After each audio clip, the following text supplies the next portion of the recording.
morning, gentlemen.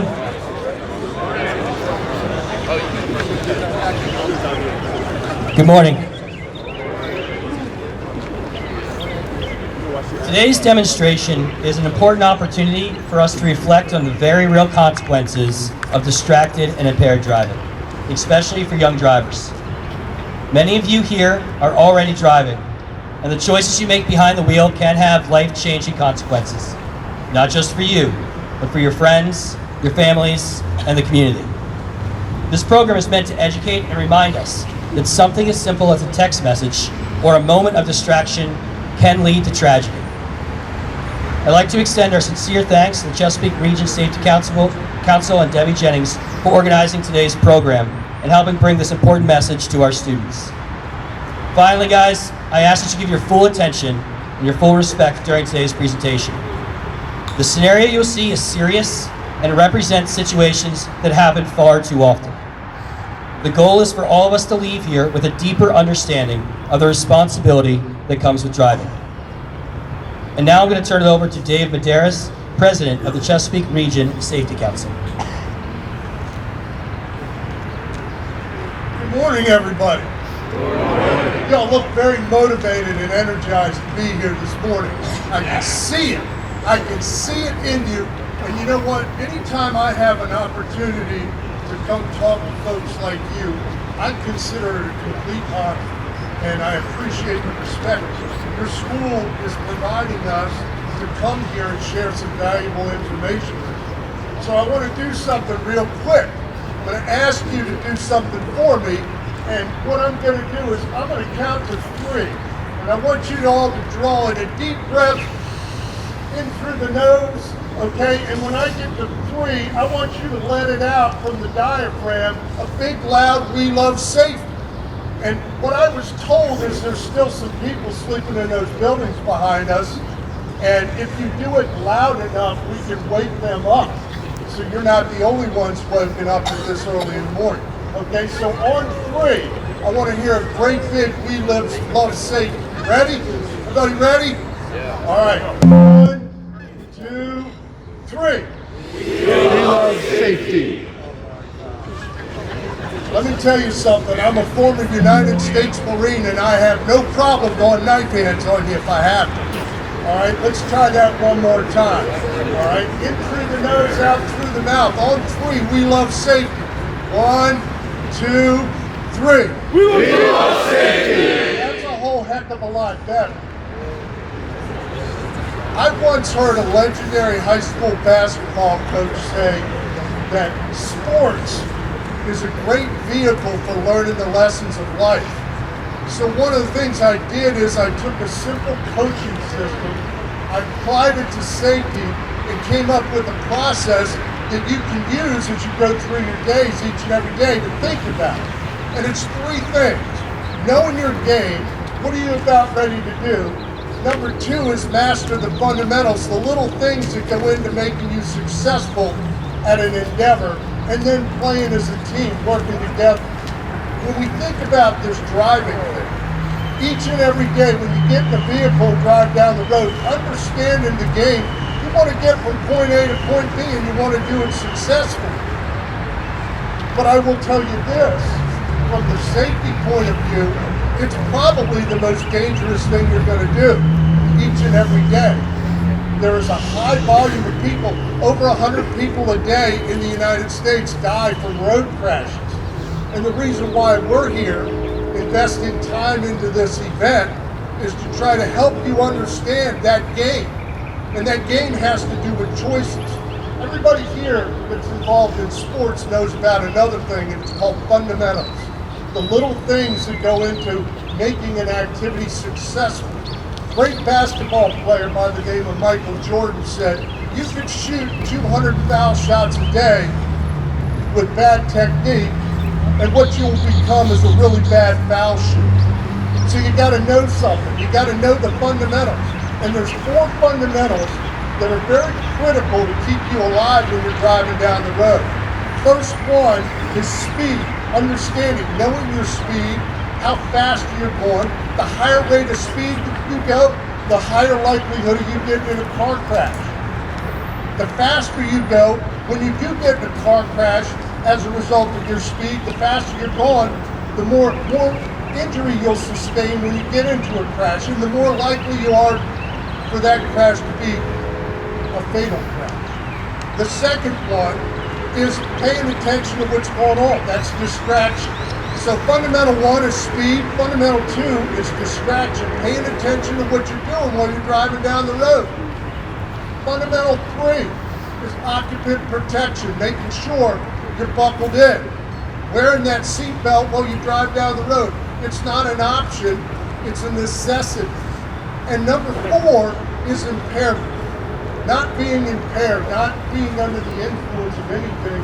And there's plenty of things we have out here that we can ingest, or somebody else can ingest, and get in a vehicle and drive down the road, and it causes an impaired driving behavior.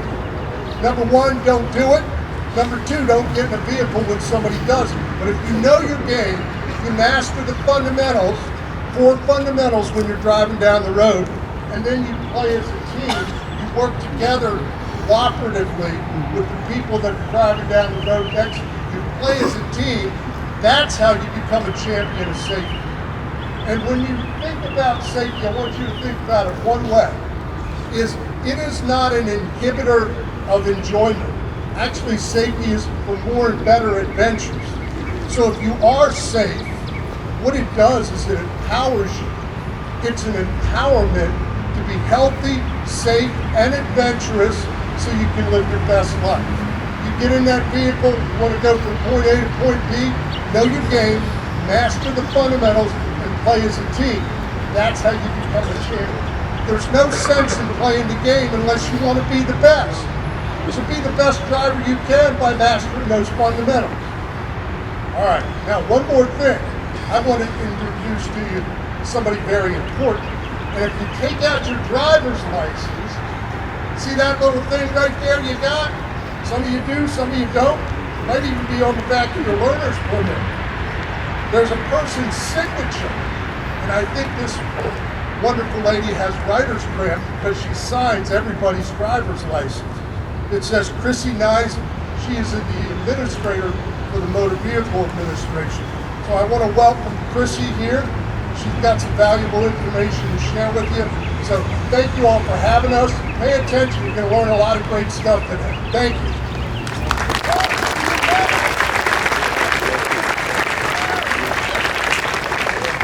Well, good morning and thank you, Dave. Again, my name is Chrissy Nizer. I'm the Motor Vehicle Administrator and I also serve as Governor Moore's Highway Safety Representative. Raise your hand. How many people do have a learner's permit or driver's license, just so we can get an idea? All right, wonderful. We know that is a rite of passage. It's an exciting time when you first get that learner's permit or driver's license, but we also know with that excitement comes real responsibility, as Dave talked about. Our goal is to make sure that we're demonstrating those safe skills every time you're behind the wheel. If you think about it, you get better at something the more you do it.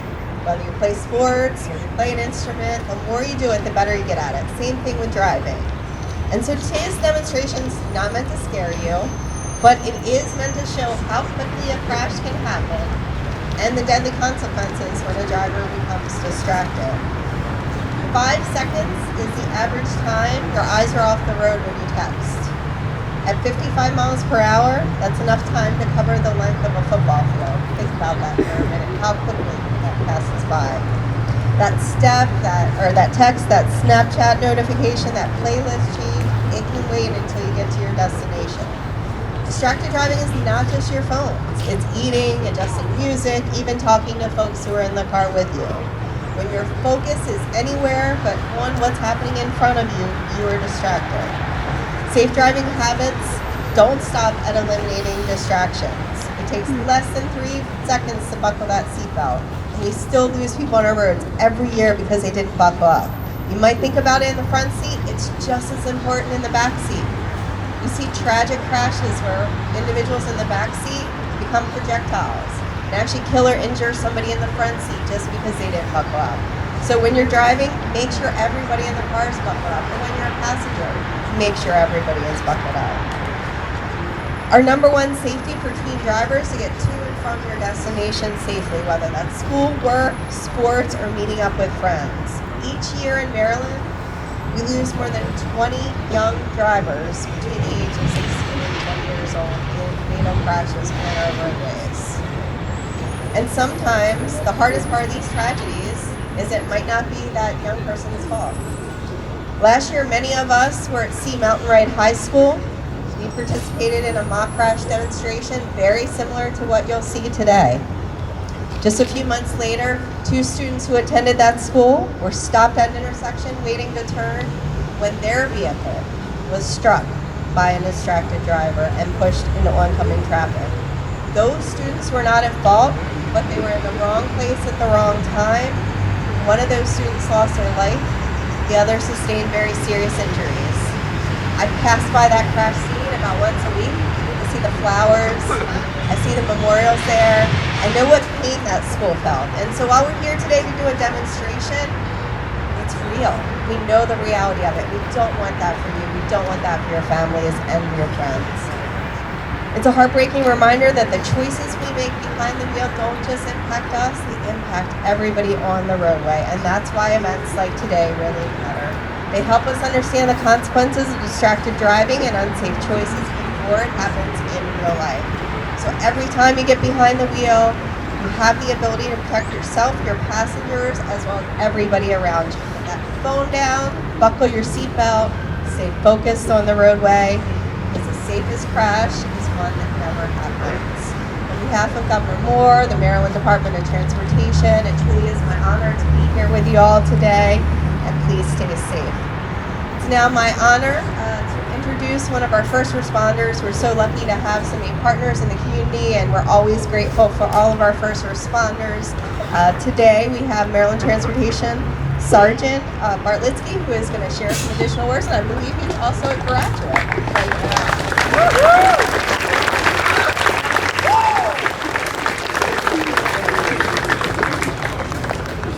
Good morning, everyone. My name is Sergeant Edward Bartlinski with the Maryland Transportation Authority Police. I'm also a graduate, Mount St. Joe, class of 2004. Go Gales.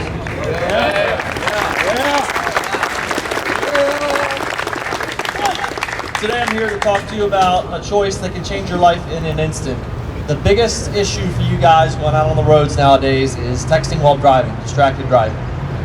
Every day, young drivers get behind the wheel and make split-second decisions to send a text, read a text, or use their GPS. A quick message can cost you control of your car, cost you your safety, and the lives of others. The consequences are very real. Not only we're talking about injuries, death, things like that, but also legal consequences and injuries that you may sustain that you'll have to deal with for the rest of your life. Let's be clear, no message is worth a life. 1 second of distraction can lead to a year or longer of tragedy. Speeding, distracted driving, and late reaction time all combine to create a deadly scenario. Today we're going to demonstrate for you what it's like to come across the crash scene as a police officer and other first responders to see what that's going to be like. We're going to play a simulated 911 call to see what that's like for our 911 dispatchers who receive these phone calls, all day, every day. And then the officers will respond out here and show you what the response and the investigation and ultimately the arrest looks like.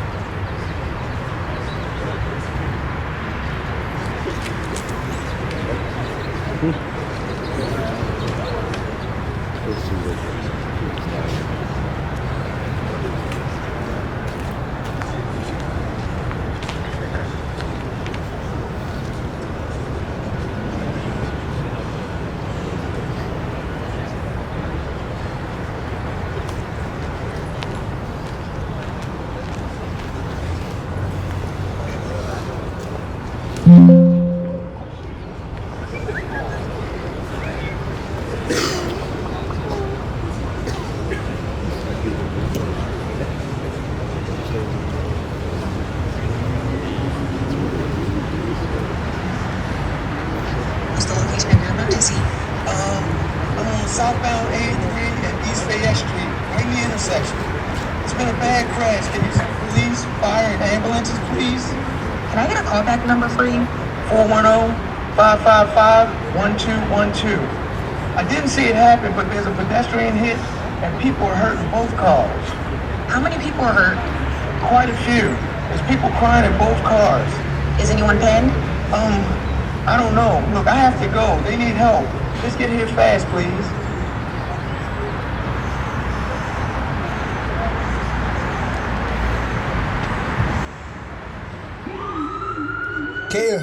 Kaden! Oh!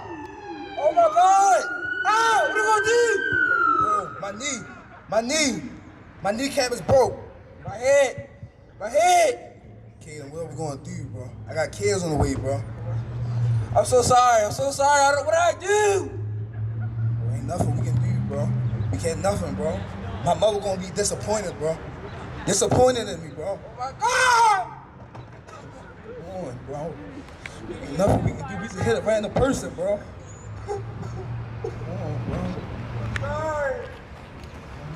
What you got a pet down up there? What are you guys doing, bro? They gonna hit the back of us. Ain't nothing we can do. Ain't nothing we can do. Oh my God, you okay? No! Oh my God. No! No! Try life-saving. No! Oh my God. We're gonna start calling the dispatcher. Hey! They have. Let them know that they need more officers, that they need medics. Kaden, my knee, I can't feel it.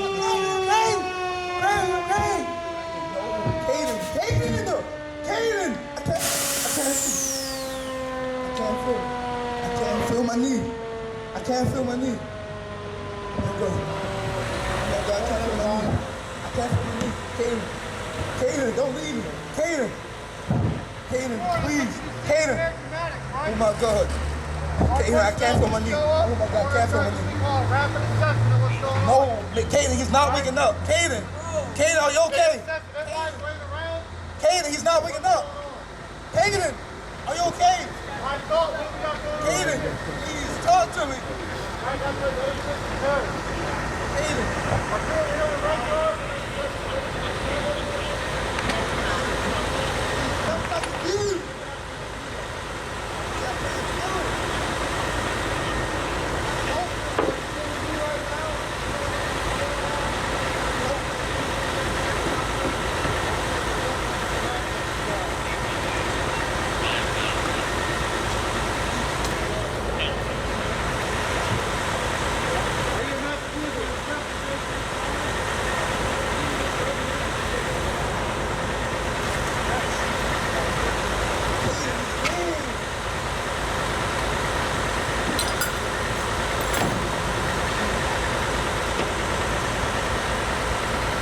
Testing.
or an EMT or a paramedic, right?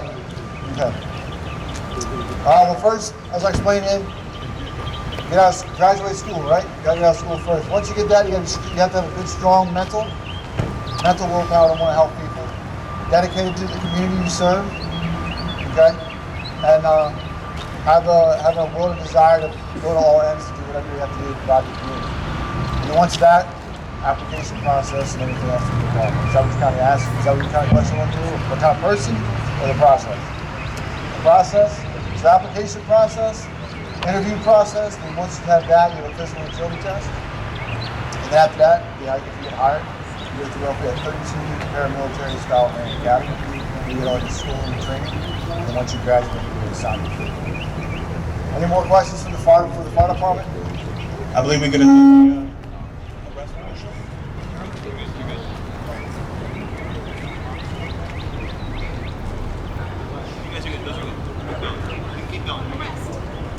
Okay, the arrest portion.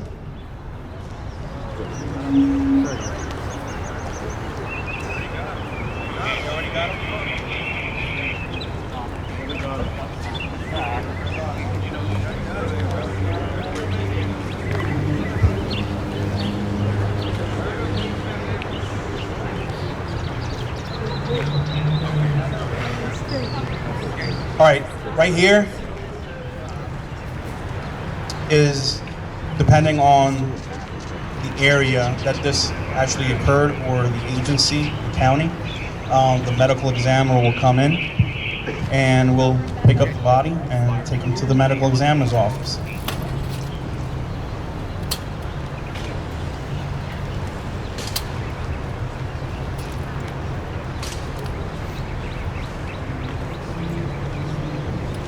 And hopefully he had an ID on him. If he didn't, we're gonna have to fingerprint him, because the hardest part of the job comes right after this.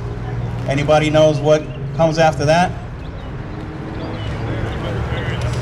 We gotta tell the family what happened.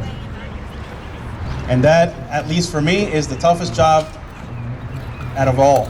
No, it doesn't matter what I see, it doesn't matter how many people get hurt. Notifying the family is the most difficult part, okay? The moment of disbelief. So please have your ID with you.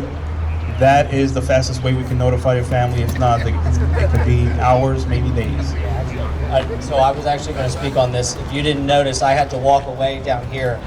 We just had a fatal motorcycle collision yesterday on one of our roadways, and even though we had the guy's ID, went to his house, we were unable to find any family members. I just had to notify his sister over the phone because we finally got her contact over a day after her brother passed away. So easiest thing to do, if you have your phone, put some emergency contact information in there. We can't necessarily get into your phone, but if I hit that little emergency button and it shows me, like, it'll pull up, it'll show you my wife's phone number, it'll show you my mom's phone number. It gives you an ability to actually make contact with somebody in the family. Because we were unable to get anything. We went to his house, we had detectives call his high school and try to get emergency contact. His job didn't have any information for us. So finally his sister was able to contact us this morning, and I just had to tell her over the phone. And on top of what he said, if you do have somebody on the as an emergency contact, that person will get notified and it will have a ping, a location where it would send out a message saying the person under your emergency contacts was just in a car crash and has not answered the phone. So what, at least for the iPhone, it would send a message to 911 saying this person has just involved in a crash. It has the person has not answered the phone, and that's it. That will be the end of the call. But the people that you have in your emergency contacts will get a ping and a notification. That way you can follow up. You can follow up to see if they're okay.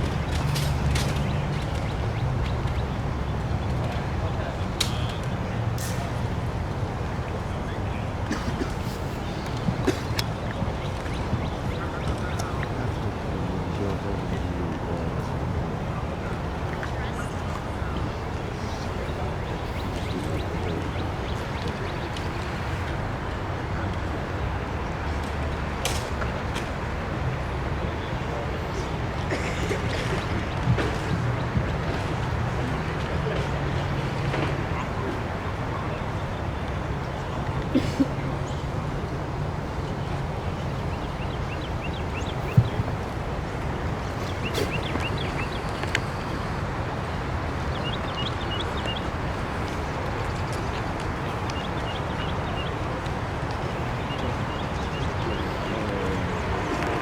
right, if we have sufficient evidence to take you to jail straight from the scene, we will. Otherwise, it could take days, it could take weeks, it could take months, depending on the charges that we will be able to you, especially if somebody dies. The best thing you can do if you're involved in a crash, please stop. Please stop. A lot of people make things worse than what they are. A lot of people think just because they were driving, they're at fault, and that is not the truth. They make things a lot more complicated. Just stop, call the police, and we'll take care of it from there.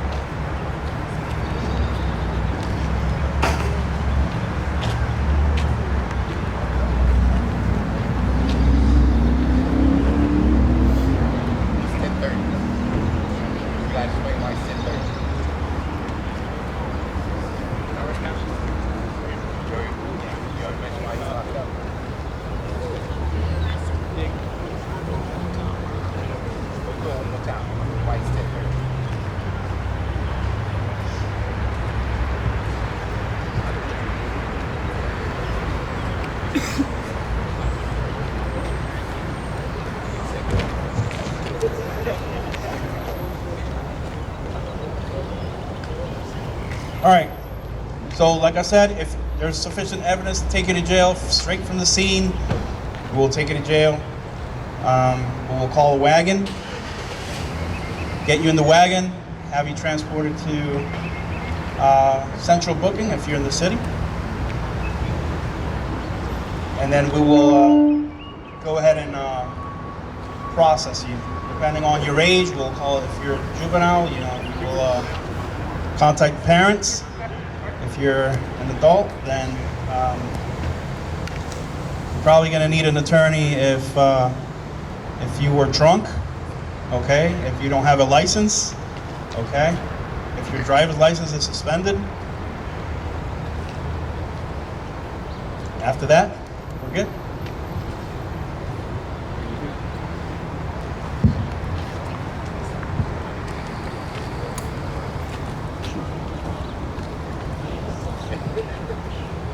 Hi, everybody. My name is Debbie Jennings. I'm with Chesapeake Region Safety Council. What you saw today was portrayed as an at-fault 18-year-old distracted by his phone with an unrestrained passenger in his front seat and speeding, rear-ending a vehicle that had two not at-fault people, but they were pushed into the pedestrian.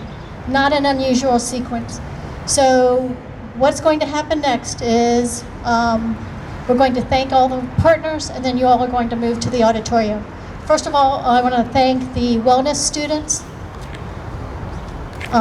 for their efforts through all of this, all of the Mount St. Joe's faculty that participated, the agencies that we had Baltimore Fire, medics, Maryland Transportation Authority Police, Baltimore City Police, and then we've had some other partners involved. One of the most primary ones was the organization that did the donation of the vehicles, Ted's Towing Services. We have partners inside. It will be Dr. Janet Bayhuth from Impact Research and Crash Court, and Debbie Hardy, Miss Debbie Hardy as a victim. All of our partnerships are always to support Maryland Zero Deaths efforts, and as you heard, Ms. Chrissy Nizer of the Maryland Motor Vehicle Administration is here. If you have any questions, we'll probably have a few minutes to take them at the end of the auditorium presentation. I know that the fire gave you a minute. We do have about 2 minutes for any law enforcement questions. I'm going to hand this over to MDTA Sergeant Bartlinski again before we go to the auditorium. Thank you.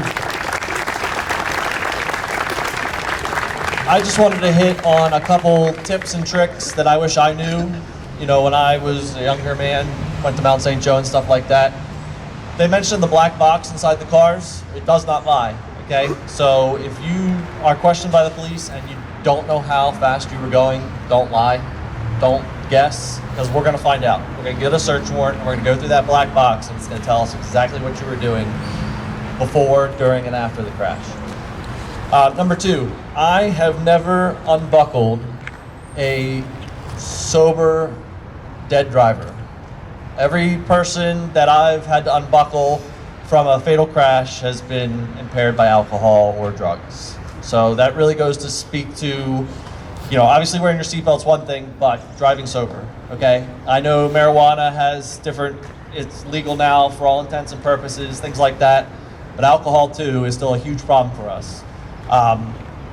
Drive sober. If you're buzzed, that's drunk driving, okay? We see people that think, oh no, I've had a couple, I'm buzzed, I'm totally fine to drive, I'm the DD, whatever. They go 0.08, they go to jail. And my next point, jail sucks. Jail sucks when I go to jail as a cop. It sucks. Central booking is hell on earth. It is the worst. And I have a gun and a badge. I hate going to central booking. Same thing for Baltimore County Detention Center. It is the absolute worst. You do not want to find yourself there on a Friday night and wait 3 days, maybe it's a holiday or whatever, to see a commissioner on Monday morning to get bail. It is the worst.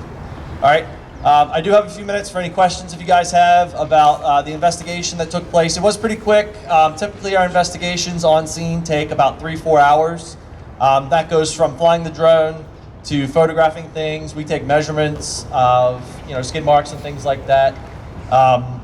Funny story, I remember when I was here taking algebra and trig and all that good stuff and thinking, when in the world am I ever gonna use it? Like, I'm never gonna use it again. I didn't use it until I became a cop and became part of the crash team. We use it every day. We do all kinds of calculations for speed. We get that off of skid marks. We can measure the tension in the seat belt to see when the person's body comes in contact with the seat belt, to see how much tension was released from the seat belt, to get an estimated speed. You'd be amazed what we can do nowadays with just, you know, simple math that you guys are learning here in high school. So keep that in mind when you're here studying, because you may end up being a cop someday and think you're never going to use it, but you actually will. So any questions, real quick?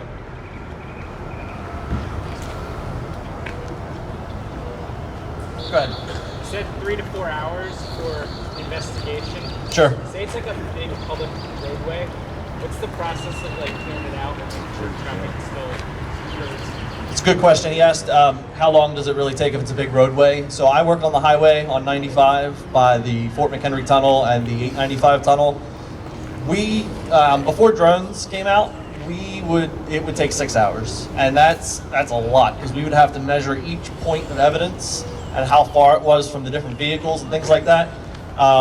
One thing I'll note in pedestrian crashes is people's shoes, people who are struck by a car, the pedestrian, their shoes always come off. Every single time their shoes come off. It's because the friction with your foot in the sock and the shoe is less than your foot and the roadway. And your shoes always come off, because it's a great point of impact. Your shoes usually drop right where you're hit by a car. So that's just one fun fact. But as far as clearing something up, used to be 6 hours, now it's 3 to 4 hours, and that's for basically every scene. We can process pretty much any scene, no matter how complex, 3-ish, 4-ish hours. And obviously that can be changed based on the number of vehicles, pedestrians, things like that. If we have a tractor trailer upside down and there's fluids leaking everywhere, it's gonna take longer. So when you guys see on the news that there's fatal crashes on 95 and 32 and 83, wherever, just know that we're doing the best we can to get it open as quick as we can. Our bosses are pushing us, the governor's pushing our bosses all the way down. So we're doing the best we can. Drones have been a huge game changer for us. Getting those roadways open soon is not paramount, but it's important. The most important thing is doing a thorough investigation. We owe it to the families of the deceased to make sure we do a thorough investigation. That's primary. So after that, we want to get your roadways open, get you guys going where you need to go. Good. Sure. So DUI manslaughter penalties range. We recently got some new laws in Maryland which up the penalties for that. So before, if you were traveling at a high rate of speed and just caused a crash, let's say you were sober, you were not on your phone, and you were buckled, and you were just speeding like a jerk. The penalty for that used to be maximum $500 fine. No jail time, you got some points on your license, but no jail time. That recently changed. Now you can get up to 60 days in jail if you were just speeding. Now, which is a big change for us. I know you heard in Virginia, you can go to jail for speeding like 20 over. It's crazy. But Maryland just got in line with them and changed it to you can go to jail for 30 over on and just any kind of traffic stop. As far as manslaughter, let's say you were impaired and you have a clean record and you killed somebody, I mean, it's hard to say because each jurisdiction is different. But I mean, you're looking at jail time. You're not looking at a weekend and you're done. You're looking at some serious consequences, and it's gonna mess up your life. You're gonna get fired from your job. You're gonna lose your car insurance. Your car's gonna be destroyed. I mean, you're screwed pretty much. That can range from a few months to a few years, depending on the severity. Go ahead. Sure. How many crashes do we deal with a week? So we are predominantly a highway patrol, essentially. So MDTA does highways, and we also do the airport security and stuff there, and we also do the Port of Baltimore, so we have some different functions. But where I work at the tunnel, we deal with probably, I'd say 12 to 15 crashes a day. That is fender bender all the way to broken bones and head injuries and serious stuff like that. Fatal crashes, probably once a month. So like we said, we just had one yesterday. Motorcycle was doing about $120 on 95. Of course, that's a recipe for disaster. Clips the end of a tractor trailer and is internally decapitated. Meaning your spinal cord is cut inside your neck and you're killed instantly. We see those about once a month. And now that the weather's nice, we're gonna start seeing more motorcycle crashes, unfortunately. And that's just the way it is. We try to do motorcycle enforcement to get people to slow down, wear helmets, things like that. It's a never-ending battle. Do you have another one? I'm sorry. Mental health, yep. So mental health for police officers has recently been in the spotlight. We're humans too, right? So I have a family. I have a son who actually is going to be going to Mount St. Joe in 4 years. So it affects me, it affects my family, it affects my coworkers. We have programs and people we can talk to. We're required to talk to somebody once a year now, just to kind of vent and make sure we're in the right headspace. But it's tough. I mean, the being out here is, I don't want to say easy, but it's not as difficult as having to go to somebody's house and look a mom in the eye and say your son's not coming home, right? I mean, that's obviously the worst part. And I've done that dozens of times. So it really takes a toll after a while. We try to take breaks when we can, but it's a job that's important, right? And it needs to be done correctly. So that's why I do it. That's my personal calling, we owe it to these victims to make sure we're doing a good job.